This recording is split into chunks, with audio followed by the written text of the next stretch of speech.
Symbols. I am often asked why I sometimes present students with a knife or sword after a significant achievement. I believe strongly in the value of symbols in our lives as a meaning of clarifying, representing, and reminding us of ideas that are important, and I believe blades have a good deal of symbolic meaning in martial arts.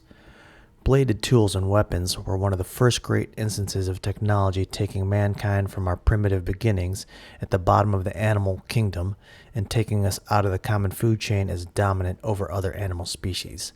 Naked, we humans are among the most feeble of animals, but with spear in hand, we are among the most formidable. Just as jiu-jitsu is a technology that takes us from feeble helplessness in the face of confrontation to a formidable adversary for even much stronger and more aggressive tormentors. Knives, like jiu-jitsu, are morally neutral. They can be used to perform good deeds, save lives, and they can be used for murder. Like jiu-jitsu, they are only as good as bad as the person using them.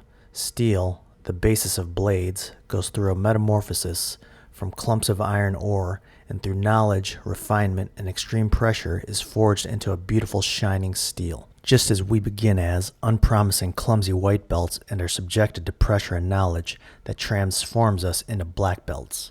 Steel requires maintenance, just like the skills of jiu-jitsu. Even the finest steel will lose its edge and rust if poorly cared for, just as your skills will soon deteriorate without continual training and care. Blade steel must seek to satisfy inherently conflicting demands between toughness and hardness. This is the true riddle of steel. Softer steel is tough and won't chip or break with rough use, but because it is soft, it won't hold a sharp edge for long. Hard steel holds an edge well, but chips or even breaks due to its brittleness. So too with our training. We seek hard training for realism, but softer training for longevity and technical development.